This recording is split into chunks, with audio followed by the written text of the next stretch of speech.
What's up, guys? I'm LQ. This is the LQ Review. Thank you so much for joining me here at my YouTube channel. This is where I talk about all the geeky, nerdy stuff that I love to talk about. Movies, video games, comic books, and TV shows. And right now, I'm going to do the unthinkable. I'm going to explain why a certain movie was better than the book it was based on. Because usually, you hear that, well, the movie's fine, but the book is way better. That's usually what you hear. But in the case of Jaws, the movie is way better than the book. In fact, the movie is exponentially better than the book. The movie, I'm surprised that they got such a good movie out of this book, to be honest with you. So, as you guys know, maybe you don't, but I talk about it enough. Jaws is my favorite movie of all time. There's no better movie than Jaws. As far as I'm concerned, it's all subjective, but I think it's the best movie ever made. Just the character development, the tension, the suspense, it's all perfect. It's all perfect. Jaws is the perfect movie. But recently, I had never read the book by Peter Benchley. I'd never read it. So recently, I got online. I bought my copy off of eBay, and I read it. And all due respect to Peter Benchley, I'm a little surprised it got picked up to be a movie. I just didn't find it suspenseful. I didn't find it to be just any... And this might be because I'm such a big fan of the movie, but I just did not find this to be anywhere near the quality of the movie. So today I've got 10 reasons. 10 reasons why I think Jaws the movie is better than Jaws the book. So let's break it down. The 10 reasons why I think the movie's better than the book. Number 1, in the movie, Ellen Brody is likable. In the book, Ellen Brody is a bad person. She's a bad person. She's somebody who regrets.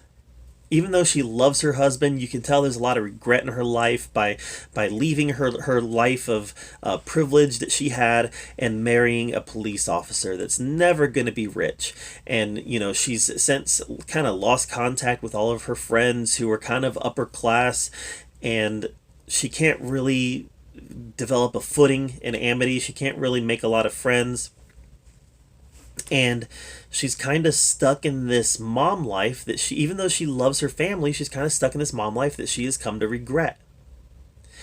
And the book is largely about, the book spends just as much time on Ellen Brody being regretful and remorseful in her life and doing some bad things as it does talking about the shark.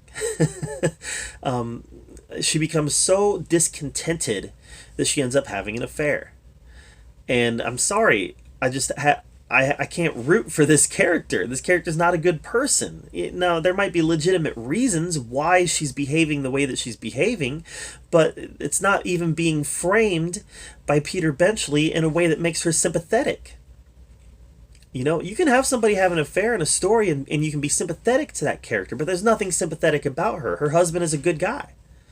She made her decisions, and now she's rethinking her decisions. And the guy she ends up having an affair with ends up being the younger brother of somebody that she knew when she was younger. And that when he comes back into her life, it dredges up all these old feelings, and it's premeditated. When you read the book, her affair was premeditated. She set out that day to have an affair on her husband, to cheat on her husband with this guy. She set out, she prepared for it. It was her goal, and she achieved that goal. And she wasn't likable. Ellen Brody was not likable in the book. But in the movie she was. In the movie she was somebody that you had empathy for and you rooted for.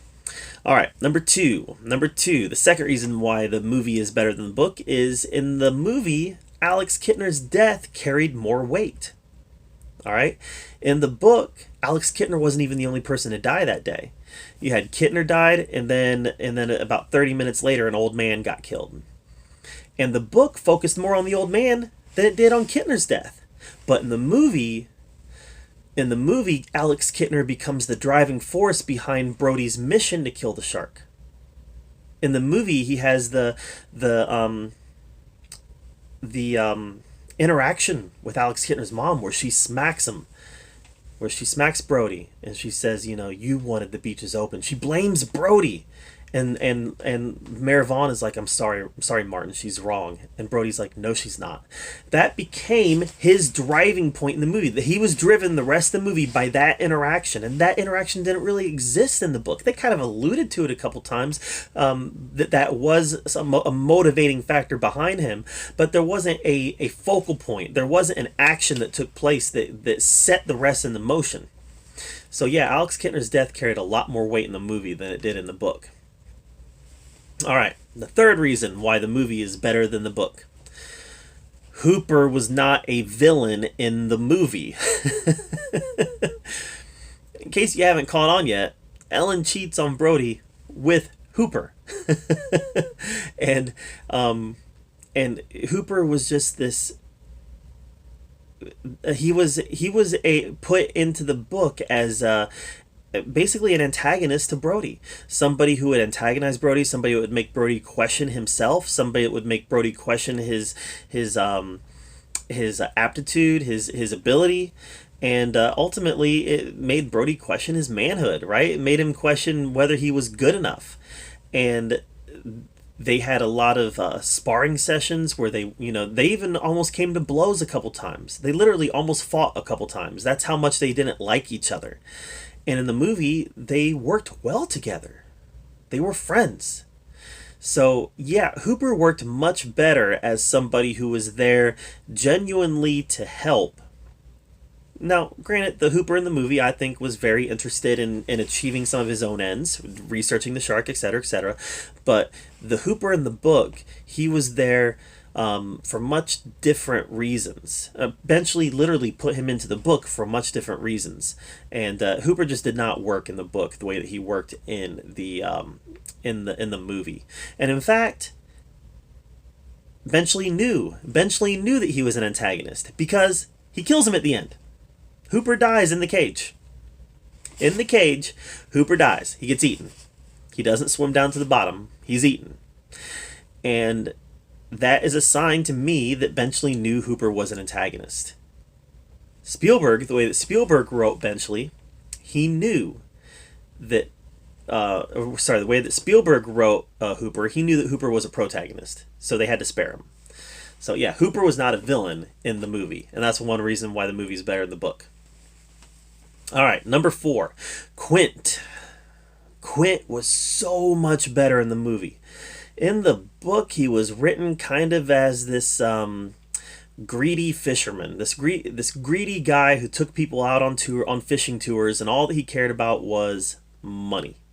Now, that being said, clearly Quint cares about money in Jaws. I'll find him for 3, but I'll catch him and kill him for 10. So, I mean, clearly money is a driving factor behind Quint. But we learn in the movie that Quint has a real hatred for sharks, a real deep hatred, because he was on the USS Indianapolis. None of that's in the book. None of that's in the book.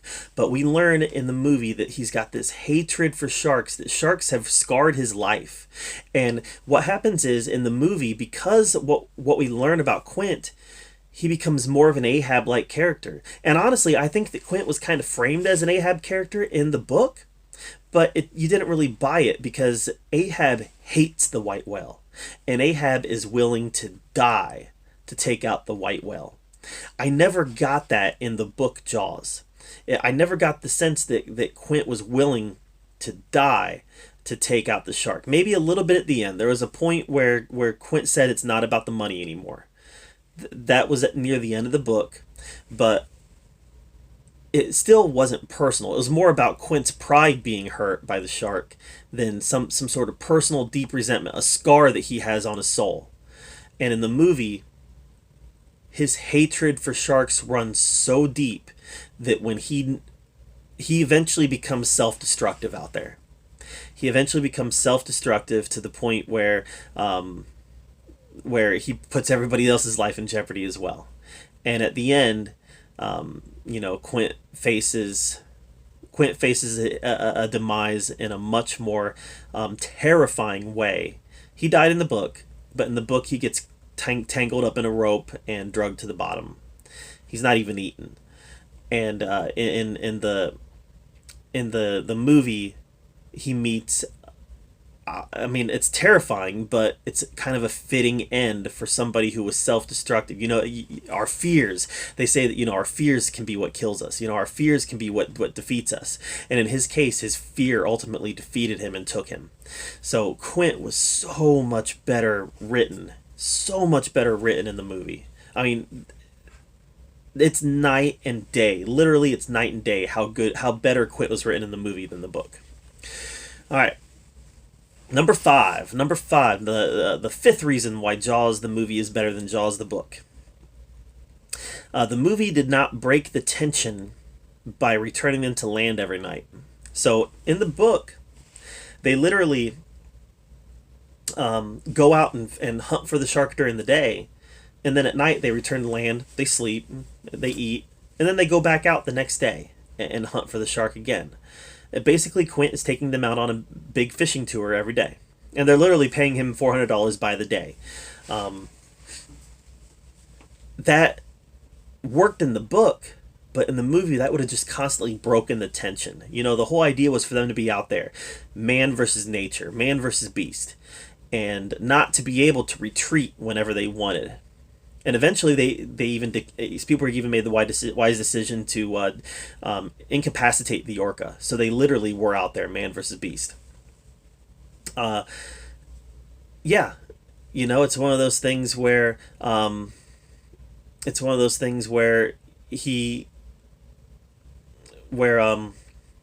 returning to land just breaks up the tension, and I'm glad that they made the decision to keep them out there.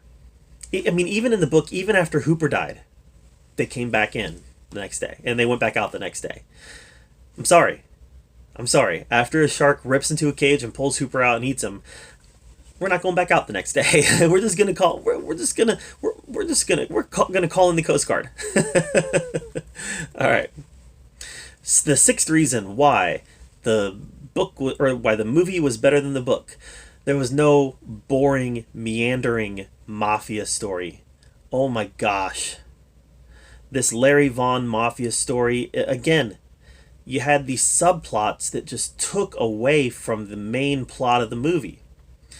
And you had the subplot with Larry Vaughn being involved in the mafia and his business partners being a part of the mafia that just, every time they dove into that, you lost focus on the main story.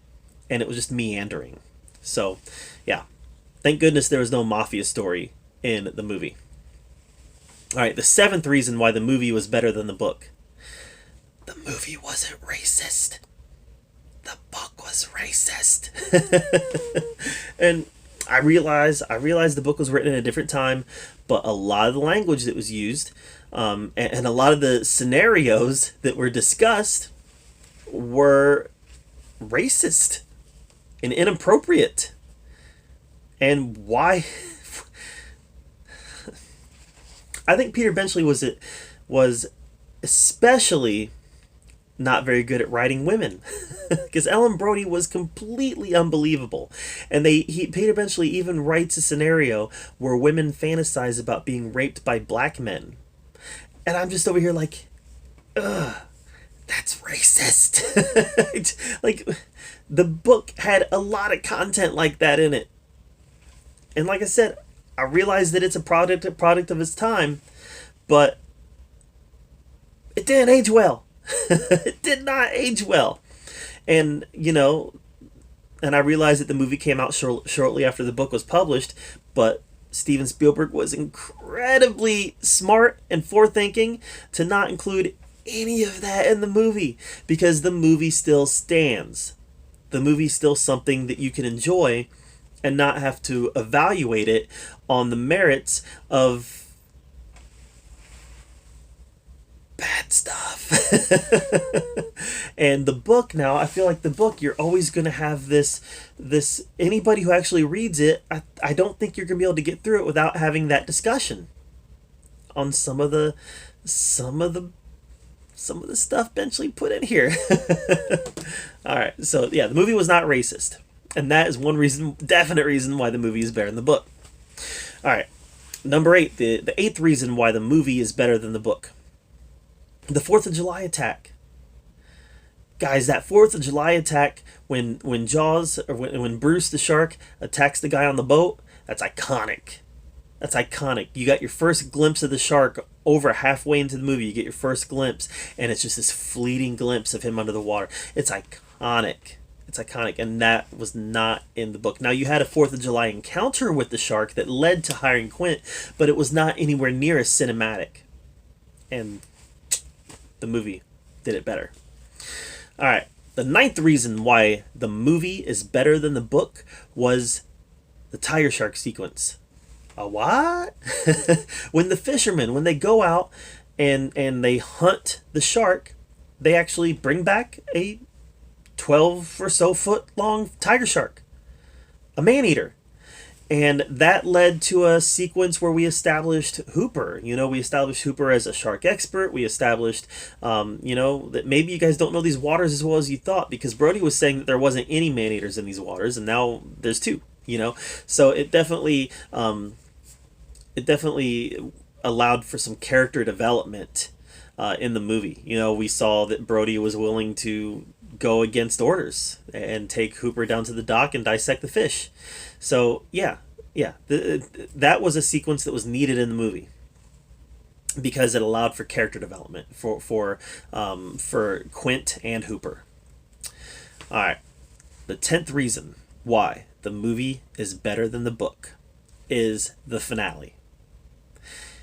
In the book, the shark basically gets tangled up in harpoons and rope and whatnot, and eventually the shark just drowns and sinks to the bottom. And that's it. It's very anticlimactic. And I remember Spielberg, he in the making of Jaws, he was talking about why he changed the ending. And, they had some shark experts on set. And the shark experts were like, listen, when a shark's not going to swim at somebody with a air tank in its mouth. That's not in its behavior. And Spielberg made the very wise decision. He said, if I have had the audience on the hook for the last 2 hours, if I've done my job and they've been on the hook and they've bought everything for the past 2 hours, they're going to buy this.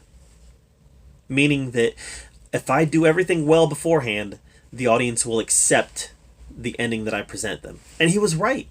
It was a rousing ending. It was a rousing ending with excitement and tension and relief.